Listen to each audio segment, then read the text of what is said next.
Grabe guys, so sa kabila may nagrally din mga pro Duterte at ang mga kapulisan ay nakaliter yun. Napagitnaan nila yung gate para protektahan ang Senado. Yan o.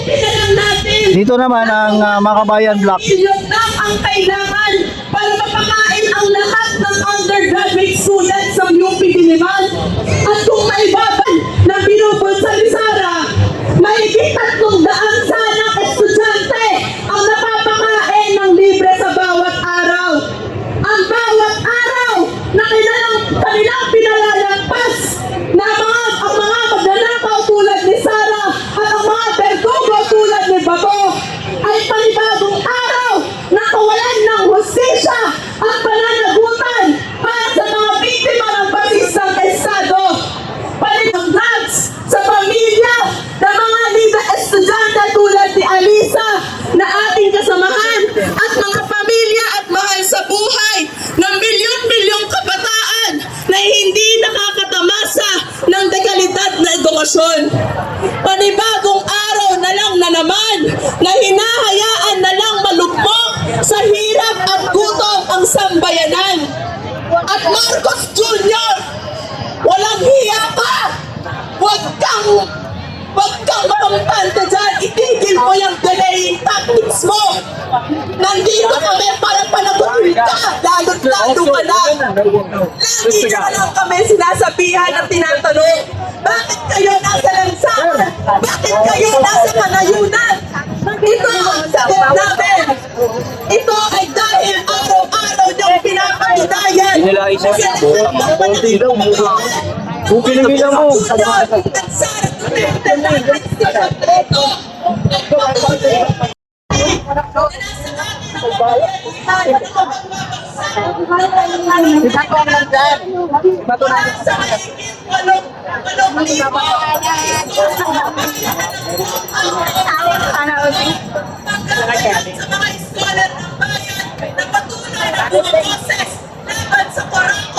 laban sa mga pasistang tekmen. Tayo ay patuloy na gagamitin ang ating boses para sa ating sakmenan. Kaya ngayon, hindi panahon upang manahimik at magpasin. Ito ay panahon upang sumuli, tumagal at mag-iwaka kasama sa bayan ng Pilipino. Patuloy na susulong at dadaluyo ang mga kabataan sa lansangan hanggang hindi nakakamit ang hustisya at pananagutan para sa sambayanan. Pag-asa ng bayan! Kabataan! Sara panagutin! Bato arestuhin! Marcos tunay na walang pinag-iba! Parehong kurakot mahirap sa masa! Napakinggan natin sa mga tagapagsalita kanina na sawang-sawa na ang mga bayan. Dito sa harapan ng kanlungan ng kriminal, ang Senado ng Pilipinas. Una, dapat managot si Sara Duterte. At unang hakbang ng pagpapanagot sa kanya, dapat i-convict siya ng Senado. Pero mga kasama, maingat tayo. Ha? Maging mapagbantay, maging mapagmasid. Dahil ang Senadong ito ay hindi ito Senado ng mga manggagawang Pilipino. Ang Senadong ito ay hindi ito Senado ng mga iskolar ng bayan. Ang Senadong ito ay hindi Senado ng mga magsasaka. Ang Senadong ito ay Senado ng mga political dynasty at ng mga burokrata kapitalista. Katatapos lang po ng puwersa ang liderato ni Cayetano na mag-convince sila bilang impeachment court. Pero alam natin ang kanilang agenda. Ang alam natin, dahil nasa pamumuno ni Cayetano, gusto nilang iligtas si Sara Duterte, papayag pa ang mamamayang Pilipino. Hindi tayo makakapayag dahil ang nakasalang ay interes ng mamamayang Pilipino. Tayo ang nagpapakapagod araw-araw. Tayo ang nagbabalak ng buto. Tayo ay pinagnakawan mismo ni Sara Duterte. Sila po ang mga pangunahing salot. Sila ang dahilan ng kahirapan, kagutuman at injustisya sa ating bansa. Sa kabilang banda mga kasama, alam ko napanood nyo na lahat. Hindi lahat ng kalbo masamang tao, tama mali. Pero si Bato ang kalbo na pinakamasamang tao. Kriminal, berdugo, mamamatay tao. Pero duwag, di ba? Takbuhin, iyakin.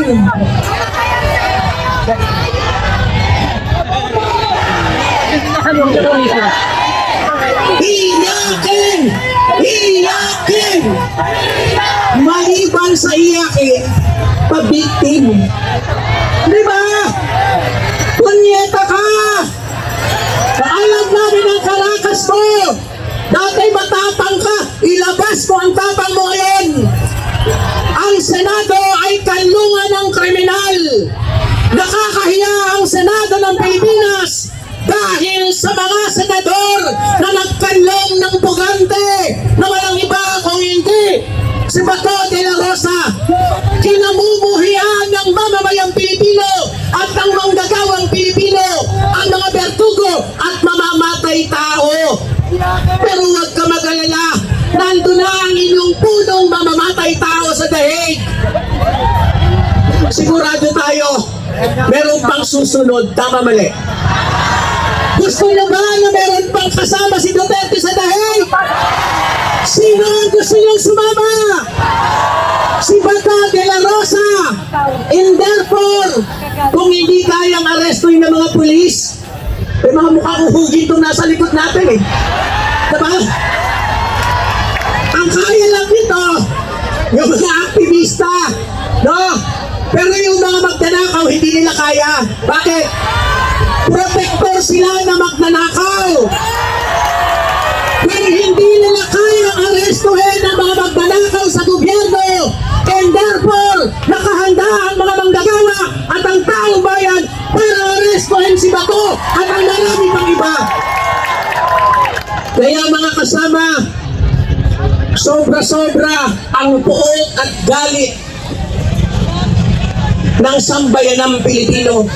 Dahil araw-araw, walang tigil ang gobyernong ito kung hindi tayo ay pahirapan. Isipin niyo, nagagawa ng kapangyarihan sa Senado habang napakababa ng sahod ng mga manggagawang Pilipino. Napakataas ng presyo ng bilihin. Halos 3 milyong Pilipino ang walang trabaho.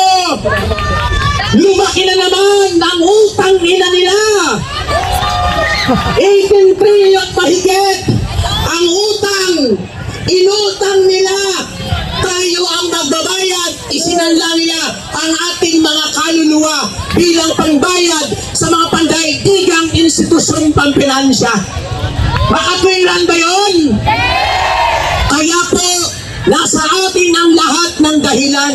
Nasa atin ang lahat ng rason para kumilos, makibaka at lumaban. Wala tayong maaasahan kahit kailan. Kung gusto natin mawakasan ang taong kahirapan sa ating bayan, walang ibang solusyon kung hindi magsama-sama tayo kumilos, makibaka. Kaya yan ang dahilan kung bakit may naglalagablab na armadong pakikibaka doon sa kanayunan.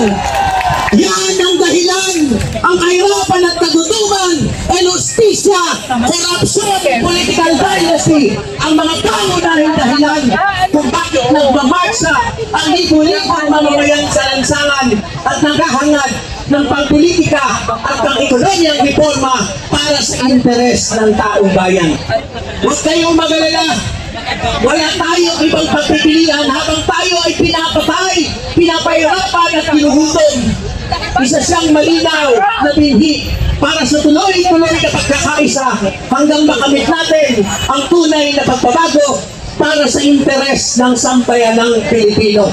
Malinaw po ang ating atikain, mga taktikal na pakikibaka, ang pagpapanagot kay Sara Duterte, mga taktikal na pakikibaka, ang pagpaparesto kay Bato de la Rosa. Pero ang pinakamalaking tungkulin natin, ang tuloy-tuloy na magbulat, mag-organisa at magpakilos para sa pambansa, demokratikong pakikibaka na may sosyalistang perspektiba. Kapitalismo! Demokrata kapitalismo! Feudalismo! Bulok na Estado! Bulok na Estado!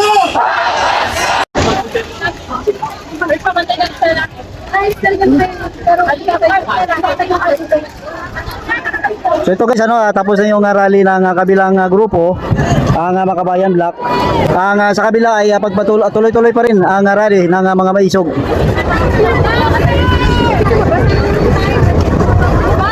Hoy! Paano kung makakuha? Kung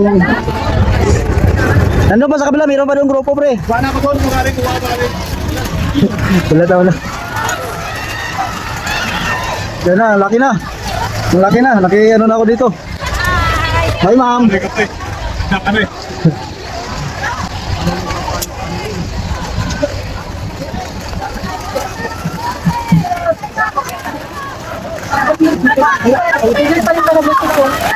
Oh, laki.